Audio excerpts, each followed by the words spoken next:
17 मार्च 2022। आज की बाबा की साकार महावाक्य। बाबा कहते, मीठी बच्ची, तुम्हें भक्ति की रोचक बातों की बजाय रूहानी बातें सबको सुनानी है। रावण राज्य से मुक्त करने की सेवा करनी है। ये जो रावण राज्य है ना, इससे छुड़ाए सबको स्वर्ग सुख धाम का रास्ता दिखाने की सेवा करनी है। अभी प्रश्न है, सेवा में सफलता प्राप्त करने के लिए मुख्य कौन सा गुण चाहिए? उत्तर है निरअहंकारिता का गुण। क्योंकि सेवा में ना कभी भी अहंकार नहीं आना चाहिए। अगर किसी भी सेवा में अहंकार आता है तो वो सेवा का फिर फल नहीं निकलता है ना, वो सेवा फिर सफलता को प्राप्त नहीं होती, वृद्धि को प्राप्त नहीं होती। इसलिए सेवा में सफलता के लिए निरअहंकारिता का गुण चाहिए। महावीर के लिए भी दिखाते हैं, जहाँ भी सत्संग होता था वहाँ जूतियों में जाकर बैठता था, क्योंकि उसमें देह अभिमान नहीं था, है ना। ये जो देह अभिमान है, ये सबसे बड़ा विकार है, विकारों की जड़ है। इसको खत्म करना है, परंतु इसमें बहादुरी चाहिए। तुम कोई भी ड्रेस पहनकर उन सत्संगों में जाकर सुन सकते हो, है ना। कोई भी ड्रेस पहन करके जा सकते हैं सर्विस करने के लिए। बाबा कहते ना, बहुरूपिया बनो। तो कोई भी ड्रेस पहन करके उन सत्संगों में जाकर सुन सकते हो। गुप्त वेश में जाकर उनकी सेवा करनी चाहिए, है ना। क्योंकि सर्विस करने के लिए तो फिर कैसे भी जा सकते हैं। तो गुप्त वेश में जाकर की सेवा करनी चाहिए।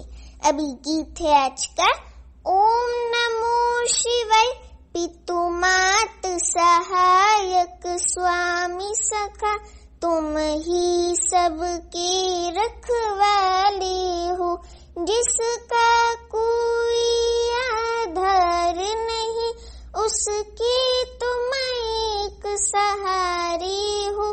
पितु मात सहायक स्वामी सखा, तुम ही सबके रखवाले हो।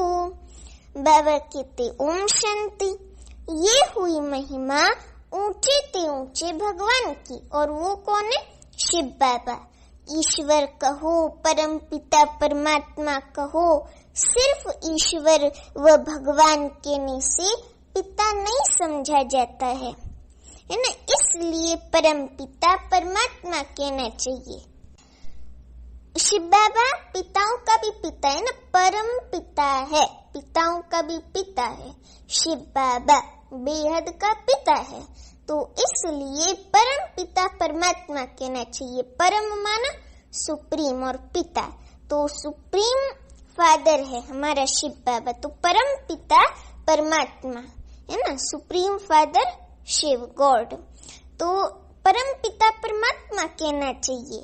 वे रचयिता है इस मनुष्य सृष्टि का। अब ऊंचे ते ऊंचा बाप क्या कर कहते हैं? कहते हैं कि पतित मनुष्य मुझे बुलाते हैं कि आकर हमको पावन बनाओ। हे पतित पावन आओ, आकर हमको पावन बनाओ, ऐसे पुकारते हैं ना। बाबा कहते, पावन माना पवित्र। पतित पावन भगवान को ही कहा जाता है। बरोबर भी आता है जरूर। भक्ति मार्ग में भगवान को याद करते हैं तो वे आता भी जरूर है, परंतु वे आएंगा तब जब भक्तों को भक्ति का फल देना होगा। और भक्ति का फल है क्या? ज्ञान। तो जब ज्ञान देना होगा भक्तों को, तभी भगवान इस दुनिया में अवतरित होकर के ज्ञान देंगे। तो फल देना अर्थात वर्षा देना, तो स्वर्ग की बादशाही का वर्षा भी देंगे और फल भी देंगे। उनके लिए बहुत सहज है, 1 सेकंड में जीवन मुक्ति दे सकते हैं। कहते भी हैं कि जनक को सेकंड में जीवन मुक्ति मिली। नाम एक का ही गाया हुआ है जनक का। सेकंड में जीवन मुक्ति अर्थात सुख शांति मिली। मनुष्य कहते भी हैं कि शांति, सुख और बड़ी आयु चाहिए। तभी तो गुरु लोगों से आयुष्मान भव का वरदान मांगते हैं। तो वो लोग सुख, शांति और बड़ी आयु चाहते हैं। छोटीपन में कोई मरता है तो कहते अकाली मृत्यु आ गई, पूरी आयु नहीं बिताई। अब बाप जो कुछ करके गए हैं उसका ही गायन है ना। अब बाबा जो कुछ कल्प पहले करके गया है, हमको ये ज्ञान दे करके गया है, वर्षा दी करके गया है, उसका ही गायन है। सेकंड में जीवन मुक्ति, तो जरूर पहले जीवन बंध में होगा। जीवन बंध में था तभी तो जीवन मुक्ति मिले ना, उस बंध से मुक्ति मिली। तो जीवन बंध कलयुग के अंत और जीवन मुक्त सतयुग के आदि को कहा जाता है। जीवन बंध माना दुखी जीवन और जीवन मुक्ति माना दुखी जीवन से मुक्ति, सुखी जीवन। तो समझे जीवन मुक्ति और जीवन बंध। तो जीवन बंध कलयुग के अंत और जीवन मुक्ति सतयुग के आदि को कहा जाता है। कहती हैं जनक मिसल घर गृहस्थ में रहकर जीवन मुक्ति को पाई। बाप कहते हैं अक्षरी दो हैं, राजयोग और कौन सा अक्षर? ज्ञान।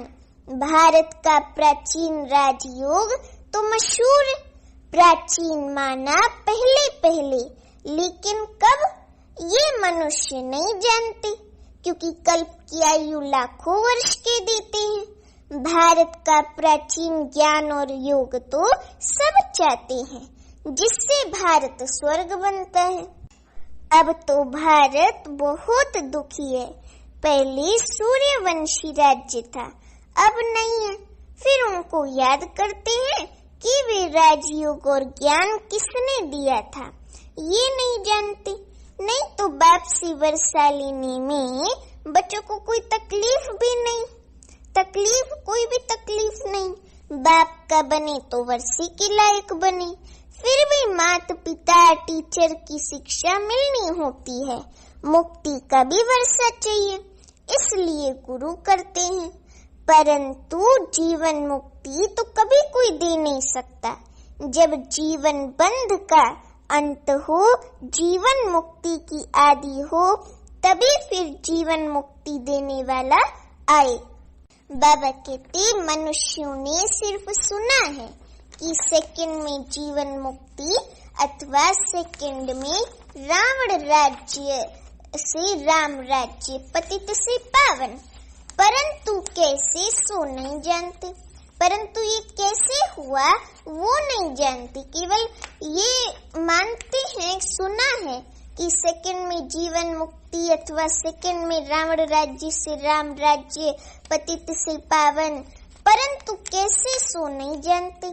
बाप तुम आत्माओं से बात करते हैं, ये है रूहानी शिक्षा जो सुप्रीम रूह देते हैं। वहाँ तो सब मनुष्य शास्त्र आदि पढ़ाते हैं। कहती हैं फलाने महात्मा ने ये ज्ञान दिया। यहाँ है प्राचीन राजयोग और ज्ञान जो परम पिता परमात्मा शिव बाबा ने दिया था कल्प पहले, 5000 वर्ष पहले, जिससे तुम सो देवी देवता बने थे। अब वे ज्ञान प्राय लोप हो गया है। अगर लोप न हो तो सुनावे कैसे? मनुष्य पतित न बने तो पतित पावन बाप कैसे आए? बाबा कहते पतित बनने में 84 जन्म लेने पड़ते हैं। इसका भी सारा विस्तार बाप समझाते हैं, वर्ण भी समझाते हैं। ब्रह्मा चाहिए और ब्रह्मा चाहिए तो ब्रह्मा का बाप चाहिए। ब्रह्मा विष्णु शंकर इन तीनों का बाप शिव है। अब ब्रह्मा द्वारा बैठ प्राचीन ज्ञान देते हैं, जिससे विष्णुपुरी के मालिक बनेंगे और ब्राह्मण सो देवता बन जाते हैं। ब्राह्मण धर्म वाले मनुष्य से तुम सो देवी देवता धर्म वाले बन रहे हो। तो पहले प्रजापिता ब्रह्मा चाहिए। कृष्ण को तो प्रजापिता नहीं कह सकते हैं, ये तो सब उल्टी बातें बना दी हैं। कृष्ण की इतनी रानियां बच्चे आदि थे, ये है भूल। वास्तव में बच्चे हैं ब्रह्मा को, न कि कृष्ण को। ब्रह्मा ही कृष्ण बनते हैं, है ना। ब्रह्मा ही सत्युग में कृष्ण बनते हैं। अभी कहते कि कृष्ण को 16,108 रानियां थी और उनके 16,108 बच्चे थे। अभी ऐसे थोड़ी ना होता है, एक मनुष्य की इतनी रानियां और बच्चे आदि थे, ये सब भूल है ना, ये सब झूठ है। वास्तव में बच्चे हैं ब्रह्मा को, हम ब्रह्मा कुमार कुमारियां, न कि कृष्ण को। ब्रह्मा ही फर्स्ट जन्म में कृष्ण बनते हैं। बस इस एक जन्म की उथल पाथल ने मनुष्यों को मूंझा दिया है, कंफ्यूज कर दिया है। गीता का भगवान कृष्ण को कहे शिव को उड़ा दिया है। सब कहते हैं ब्रह्मा को 3 मुख थे, कितने मूंझ गए हैं। शिव रचयिता को तो एकदम गुम कर दिया है। रचता ही आकर बताते हैं कि हम कैसे देवी देवता धर्म की रचना करते हैं। ऐसे नहीं हम पतितों को पावन बनाओ। दुनिया को ये मालूम ही नहीं कि इस समय रावण का राज्य चल रहा है। रावण की बड़ी बड़ी कथाएं बैठ सुनाते हैं। इसको कहा जाता है भक्ति की रोचक बातें, और ये हैं रूहानी बातें। हमारे बाबा के ज्ञान की कैसी बातें? रूहानी बातें हैं, और वो है भक्ति की रोचक बातें। इस समय सब सीताएं, हम सब आत्माएं सीताएं हैं, सजनियां अथवा भक्तियां हैं उस एक शिव बाबा की। तो अभी हम सभी सीताएं हैं अथवा भक्तियां रावण की कैद में हैं, और रावण राज्य में बहुत दुखी हैं।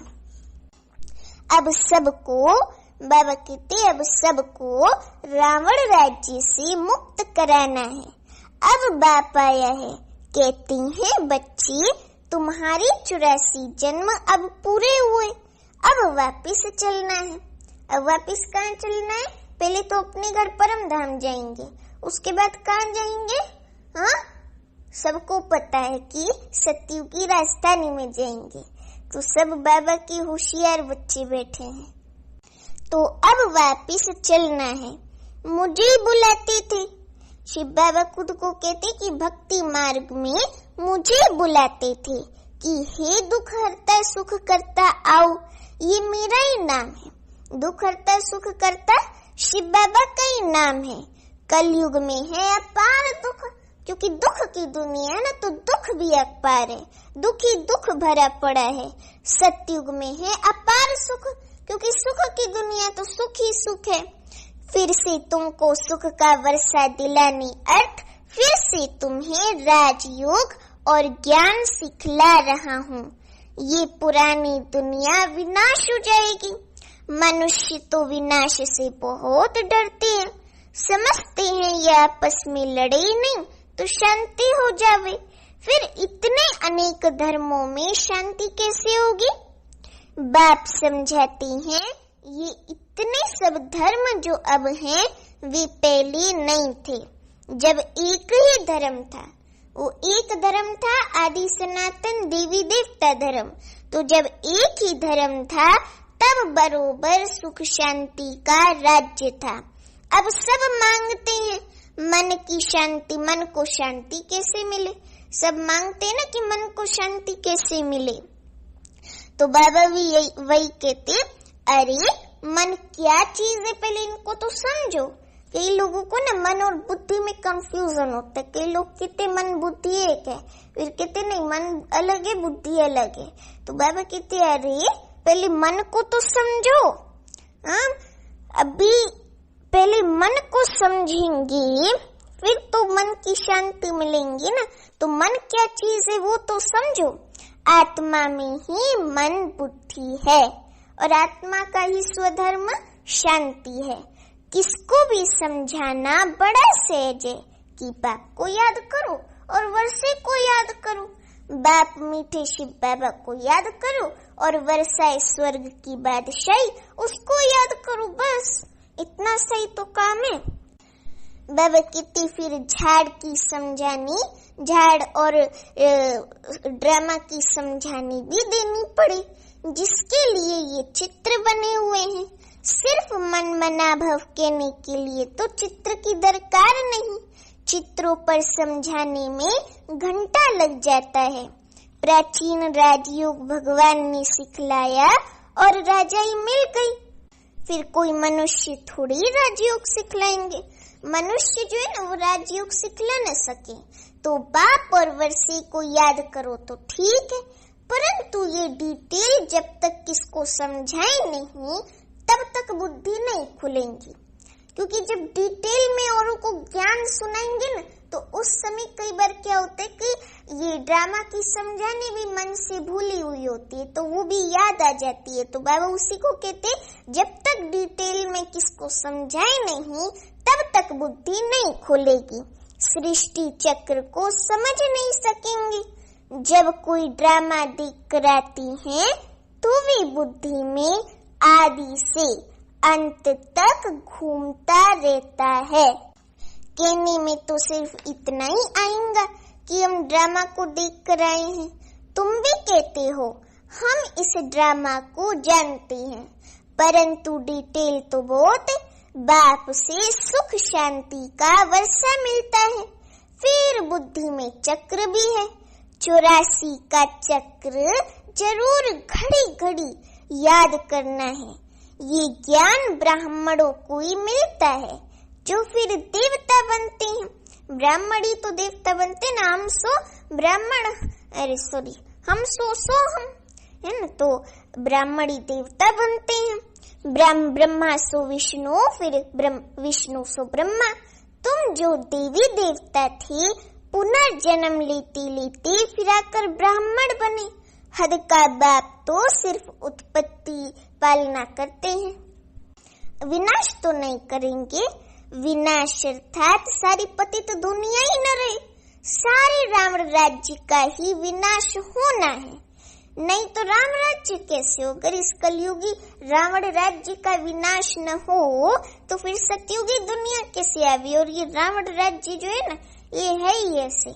अभी देखो, अभी किसी का पैर या हाथ सुन्न होता है, बैठे बैठे या हाथ ऐसे रखे रहो, किसी चीज पे टिकाए रहो या किसी चीज को बहुत देर तक पकड़े रहो तो हाथ नहीं सुन्न हो जाता है। तो फिर जब सुन्नता होती है ना तो कहते हैं रावण लिखो हाथ पे। अभी राम नहीं लिख सकते क्या? तो ये घोर रावण राज्य है और लिखने को भी क्या कहते हैं? रावण लिखो। अच्छा जी, तो ये घोर रावण राज्य है, यहाँ दुख भी बहुत है और रावण राज्य एकदम। तो जब इस घोर अंधियारे रावण राज्य का विनाश होगा तब तो सतयुगी दुनिया आवेंगी, राम राज्य। वहाँ कभी रावण को जलाते नहीं, क्योंकि रावण राज्य का नाम निशान नहीं, दुखी नहीं, तो कहाँ से रावण को जलाएंगे? भक्ति मार्ग की कोई भी बात ज्ञान मार्ग में होती नहीं। तुम सतयुग त्रेता में प्रारब्ध भोगते हो ना, जो भी कमाई की है संगम युग में तो अपने पुरुषार्थ अनुसार हम वहाँ पर बैठ करके प्रारब्ध भोगते हैं। वे है ज्ञान की प्रारब्ध, इनको कहेंगे भक्ति की प्रारब्ध। अल्पकाल क्षणभंगुर सुख, पहले भक्ति अव्यभिचारी थी, फिर व्यभिचारी होते होते बिल्कुल ही दुखी बन जाते हैं। सदगति दाता एक बाप है शिव बाबा। ये तो समझाना है कि बाप और वर्षे को याद करो, है ना, ये तो समझाना चाहिए। याद किया और स्वर्ग की बादशाही मिली, फिर नरक में कैसे आए? ये सब बातें बैठ समझाई जाती हैं। अब तुमको सारे सृष्टि चक्र के आदि मध्य अंत का पता पड़ गया है, तो इस समय तुम त्रिकालदर्शी बन रहे हो। उनको बाबा कहते उनको ब्राह्मणों को तो कोई जानते ही नहीं, दिखाते हैं। जहाँ भी सत्संग होता था तो हनुमान जाकर जुतियों में बैठ जाता था। अब ये बात महावीर के लिए क्यों कही है? क्योंकि तुम बच्चों में कोई देवभान तो है नहीं, है ना, हम तो बाबा के बच्चे ना, तो हमारे अंदर कोई देवाभिमान ही नहीं है। बाबा के बच्चे हैं तो कहाँ से देह अभिमान होगा? बच्चों को, छोटे बच्चों को देह अभिमान होता है क्या? नहीं होता ना। तो बच्चे हैं तो कहाँ से देह अभिमान होगा? तो हमको देह अभिमान तो है नहीं। समझो, सत्संग में कोई ऐसी बात निकल पड़े तो तुम कह सकते हो प्राचीन सहज राजयोग और ज्ञान से सेकंड में जीवन मुक्ति लेना है तो फलाने के पास जाओ। समझाने वाला तो बहुत बहादुर निरहंकारी चाहिए, जिसको जरा भी दे अभिमान न हो। कहाँ भी जाकर बैठे, टाइम मिल जाए तो बोलना चाहिए। मजबूत होगा तो भाषण आदि करेंगे कि गृहस्थ व्यवहार में रहते कैसे सेकंड में जीवन मुक्ति मिल सकती है। परम पिता परमात्मा की सिवाय तो कोई दे न सके, ये महावीर ही समझा सकते।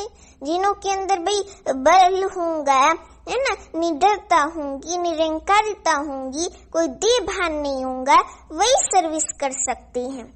बाबा कहते कि महावीर ही समझा सकते हैं, सुनने लिए मना नहीं है। गृहस्थ व्यवहार में रहे तुम बच्चे बहुत सर्विस कर सकते हो।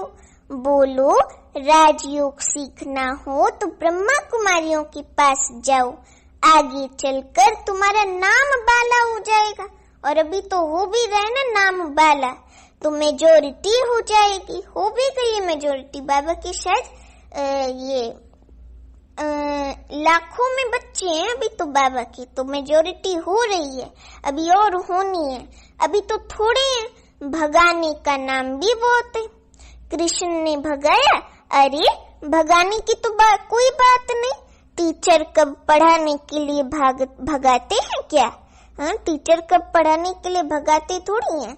सर्विस करने वालों को तो बहुत विचार सागर मंथन करना है और बहुत बहादुर बनना है। अगर कोई प्रश्न नहीं समझ में आवे ना तो उसमें भी अहंकार नहीं करना है, सीधे कह देना है ये प्रश्न अभी टीचर बहन समझाएंगी। अगर कोई बात नहीं समझ में आवे तो कहना चाहिए कि ये हमारी बड़ी टीचर बहन आपको समझाएंगे, आप वहाँ जरूर आना और ये प्रश्न आप उनसे करना। तो बहुत बहादुर और निरहंकारी बनना है सर्विस करने लिए। अच्छा, मीठे मीठे सीखी लते बच्चों प्रति माता पिता बाप दादा का याद प्यार और गुड मॉर्निंग। रूहानी बाप की रूहानी बच्चों को नमस्ते। अभी हम रूहानी बच्चों की रूहानी माता पिता बाप दादा को याद प्यार गुड मॉर्निंग और नमस्ते। अभी धारणा के लिए मुख्य सार है। पहली पॉइंट बाबा कहते सभी भक्ति रूपी सीताओं को, भक्ति माने भक्तियां सजनियां आत्मा रूपी सीताओं को रावण की कैद से छुड़ाना है। सेकंड में मुक्ति जीवन मुक्ति की राह दिखानी है। दूसरी पॉइंट, बाप और वर्षी को याद करना है। देह अभिमान छोड़ महावीर बन सेवा करनी है। विचार सागर मंथन कर सेवा की नई नई युक्तियां निकालनी है। अभी वरदान है, नथिंग न्यू की युक्ति द्वारा हर परिस्थिति में मौज की स्थिति का अनुभव करने वाली सदा अचल अडोल भव। नथिंग न्यू की युक्ति द्वारा हर परिस्थिति में मौज की स्थिति का अनुभव करने वाली सदा अचल अडोल भव। अभी वरदान का स्पष्टीकरण है, ब्राह्मण अर्थात सदा मौज की स्थिति में रहने वाले, दिल में सदा स्वतः यही गीत बजता रहे, वाह बाबा और वाह मेरा भाग्य। दुनिया की किसी भी हलचल वाली परिस्थिति में आश्चर्य नहीं, फुल स्टॉप, कुछ भी हो जाए, लेकिन आपके लिए नथिंग न्यू, कोई नई बात नहीं है। इतनी अंदर से अचल स्थिति हो, क्या क्यों में मन मूंझे नहीं, तब कहेंगी अचल अडोल आत्माएं। अभी स्लोगन है, वृत्ति में शुभ भावना हो, शुभ कामना हो तो शुभ वाइब्रेशंस फैलाते रहेंगे। वृत्ति में शुभ भावना हो, शुभ कामना हो, तो शुभ वाइब्रेशन फैलती रहेंगे। अभी अनमोल ज्ञान रतन है दादियों की पुरानी डायरी से। पहली पॉइंट है, अब तुम्हें दैवी गुणों की धारणा करनी है। धैर्यवत गुण की धारणा भी निश्चय से होती है और साक्षीपन की अवस्था में खुशी है। इस धारणा से ही परमात्मा आपे 1000 कदम आगे प्रख्यात होता है। बाबा कहता है कि तुम सूक्ष्म में 2 कदम नजदीक आओ तो मैं स्थूल में अनेक कदम उठाकर सामने आऊंगा, है ना। 1000 कदमों के साथ बाबा सामने आता है मदद करने। तो ज्ञान ही है स्वलक्ष्य में स्थित रहना।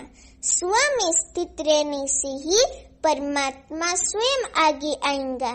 बाबा की ये महावाक्य याद कर दो, जितना दैवी गुणों की धारणा करेंगे उतना ही एक दो को सुख देने के निमित्त बनेंगे। और हमेशा ये चेकिंग करनी है, मैं किसको दुख देने के निमित्त तो नहीं बनता हूँ, सबको सुख देने के निमित्त बनना है। आज देना कल मिलना, आज हम देंगे तो कल हमको भी सुख मिलेगा। आज सर्वेंट बन देंगे, सेवाधारी बन उन्हों को देंगे तो कल मालिक बन राज्य करेंगे। अभी तो वर्ल्ड सर्वेंट हो ना, विश्व सेवाधारी है ना। अभी दूसरी पॉइंट है, हर एक स्व स्वरूप के में स्थित हो, अपने रथ शरीर को चलाते चलो। जैसे कि इस रथ को मैं बिठाती हूँ, मैं खिलाती हूँ, मैं सुलाती हूँ, मैं मुख से बात कराती हूँ। अगर मैं मुख से किसको दुख देती हूँ तो जैसे अपने से स्व स्वरूप की इंसल्ट करती हूँ, तो फिर स्व संपूर्ण आत्मा कहती है कि हे जीवात्मा तेरे पर अफसोस है। ऐसे इंसान अथवा प्राणी में मैं शुद्ध आत्मा प्रवेश नहीं हूँ। स्व शुद्ध आत्मा जिस जगह है उस जगह पर अफसोस नहीं है, क्योंकि वे कभी भी किसको दुख नहीं दे सकता है। दुख देना उन आत्मा के स्वभाव में ही नहीं होगा। स्व शुद्ध आत्मा तो सुख रूप है और ऐसा स्वनिश्चय बुद्धि तो सदैव सुख पहुंचाता है।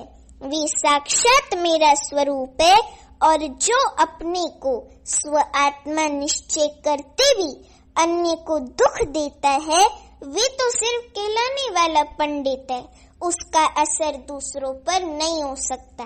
अच्छा, ओम शांति।